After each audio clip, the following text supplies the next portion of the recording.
आमची भूमिका अशी आहे की रिपब्लिकन पक्षाला महापालिका, नगरपालिका, जिल्हा परिषद, पंचायत समिती यामधल्या काही जागा मिळाल्या पाहिजे.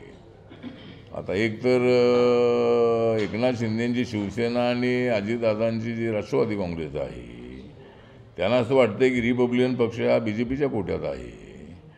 तर आम्ही कोणाच्याही कोट्यामध्ये असू, आम्ही जर महायुतीच्या कोट्यात आहोत आणि पण आम्ही हे दोन पक्ष येण्याच्या अगोदरपासून आम्ही BJP सोबत आहोत. आमचं एकतर RPIचं नाव घेतलं जात नाही याबद्दल आमच्या समाजात नाराजी आहे. एकतर तिघांची तुमची युती आहेच आहे, पण आमचा एखादा मंत्री घेतला असता तर आमचं नाव आलं असतं कदाचित, पण आमचा मंत्री त्यामध्ये घेतला नाही.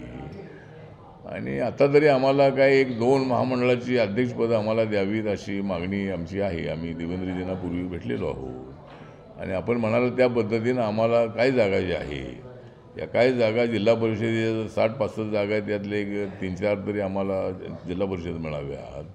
नंतर एक 8-10 तरी पंचायत समिती मिळावी, एका पंचायत समिती एका तरी जागा मिळावी असा आमचा प्रयत्न राहणार आहे. त्यामध्ये किती जागा मिळतात ते बघूया. पण महायुती म्हणून ही निवडणूक लढवावी असं माझं मत आहे. आणि देवेंद्रजींनी अनाऊन्स केलेलं आहे की आम्ही महायुती म्हणून लढणार आहोत. आणि मुंबईची निवडणूक तर महायुती म्हणूनच लढली पाहिजे. मुंबईमधली उद्धव ठाकरेंच्या हातातली सत्ता जी आहे ती सत्ता हिसकावून घेतली पाहिजे आणि आपणच त्यांना सत्तेवर बसवलेलं आहे. त्यामुळं उद्धव ठाकरे आणि राज ठाकरे जरी एकत्र आले असले तरी मराठी भाषेवर ते आता एकत्र आलेले आहे. पण राज ठाकरे नक्की उद्धव ठाकरेंसोबत जातील का याबद्दल आपण संशय आहोत. आणि जरी गेलेही तरी फक्त मराठी मतं त्यांना मिळणार आहे. त्यावेळेला जे नॉन मराठी मतं 60% जास्त मतं आहेत. मराठी मतं मुंबईमध्ये 40% आहेत. आणि आता हे 60% जे लोक आहेत ते सगळे आता टोटली यांच्या विरोधामध्ये आहेत. बाळासाहेब ठाकरे असताना काय त्यांनी उत्तर भारतीय आघाडी बनवली होती, साऊथ इंडियनची आघाडी बनवली होती, गुजराती आघाडी बनवली होती आणि सगळ्या भाषेच्या लोकांना त्यांनी सोबत घेतलं होतं. पण राज ठाकरेंनी मात्र त्याच्या विपर्यास करून फक्त मराठी भाषेवर त्यांनी कॉन्सन्ट्रेट केलेलं आहे.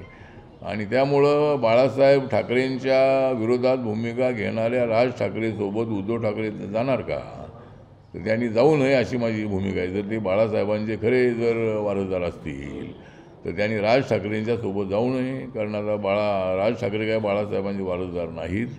तर उद्धव ठाकरे वारसदार असतील तर फक्त निवडणुका लक्षामध्ये ठेवून त्यांनी राज ठाकरेंसोबत जाऊ नये. राज ठाकरेंनी सुरू केलेल्या दादागिरीला आमचा विरोध आहे. मराठी भाषा सगळ्यांना आली पाहिजे याबद्दल आम्ही सहमत आहोत. पण फोर्सफुली जवळजवळ मुंबईमध्ये राहणारे 80% जे नॉन मराठी लोक आहेत ते मराठी बोलतात.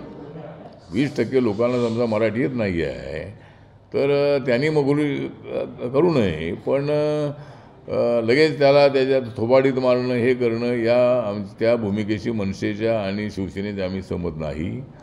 आमचं म्हणणं हे आहे की मराठी आमची मातृभाषा आहेच आहे, पण ही हिंदी आमची राष्ट्रभाषा याचा मला अभिमान आहे. राष्ट्रात राहायचं आहे आपल्याला, तर आपल्याला हिंदी भाषेचा आदर केला पाहिजे. आणि राज्य सरकारने जो पहिलीपासून हिंदी कंपल्सरी शिकवण्याचा जो निर्णय घेतला तो रद्द केलेला आहे. त्यामुळं मला वाटतं की आता काय तसा विषय जो राहिला नाही आहे. आता पुन्हा दादागिरी करणे बरोबर नाही आहे. काल आग्र्यामध्येही त्या ठिकाणी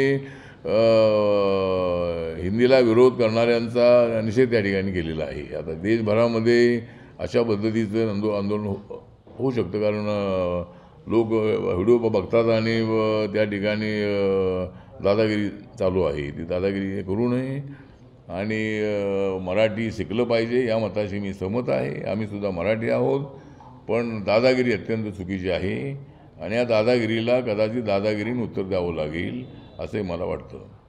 शिक्षण म्हणजे केवळ पुस्तकी ज्ञान नव्हे, तर ती असते एक उज्ज्वल भविष्य घडवण्याची संधी. आणि ही संधी मिळते महागाव येथील संत गजानन महाराज एज्युकेशन ग्रुप मध्ये. 100% placement assistance, SGM finishing school मधून इंडस्ट्री रेडी कोर्सेस आणि इन हाऊस इंटर्नशिप साठी BDS स्टार्टअप ची जोड. सुसज्ज कॅम्पस, आधुनिक लॅब्स, अनुभव संपन्न प्राध्यापक आणि दर्जेदार हॉस्पिटल नेटवर्क सह शिक्षणाचा परिपूर्ण अनुभव. कॅम्पस चिंचेवाडी, तालुका गडिंग्लज, जिल्हा कोल्हापूर. संपर्क 8605 9822009605 आणि 9822575753.